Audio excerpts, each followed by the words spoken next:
नहमदुहु व नसल्ली व नसल्लिम अला रसूलिहिल करीम अम्मा बाद फ़अऊज़ु बिल्लाहि मिनश शैतानिर रजीम बिस्मिल्लाहिर रहमानिर रहीम। देखती आँखों सुनते कानों को नासर मंच का सलाम पहुँचे। आप देख रहे हैं मेरा फेसबुक और यूट्यूब चैनल MNA मंच ऑफिशियल।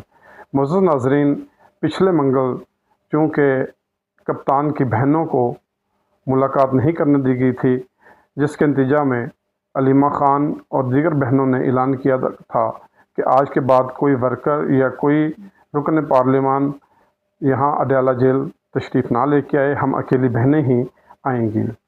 अब उन्होंने ऐलान किया है तहरीक चलाने का, और वो KPK की तरफ उन्होंने तहरीक का आगाज़ कर दिया गया है।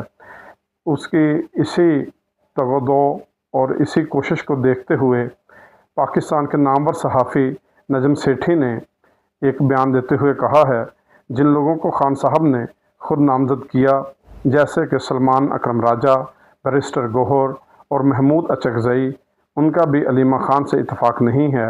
एक तरफ लोग समझते हैं कि कंप्रोमाइज़ होना चाहिए, लेकिन खान साहब और अलीमा ख़ान कंप्रोमाइज़ नहीं करना चाहते। अलीमा ख़ान पर केस भी चल रहा है और सुना है कि 11 अगस्त को फ़ैसला आ सकता है। लगता है सज़ा हो जाएगी और फिर गिरफ़्तारी के बाद जेल जाना पड़ेगा। नाज़रीन, मज़ीद अपडेट्स के लिए हमारे साथ जुड़े रहिए। अपना और अपने चैनल का ढेर सारा ख्याल रखिएगा। अल्लाह हाफ़िज़।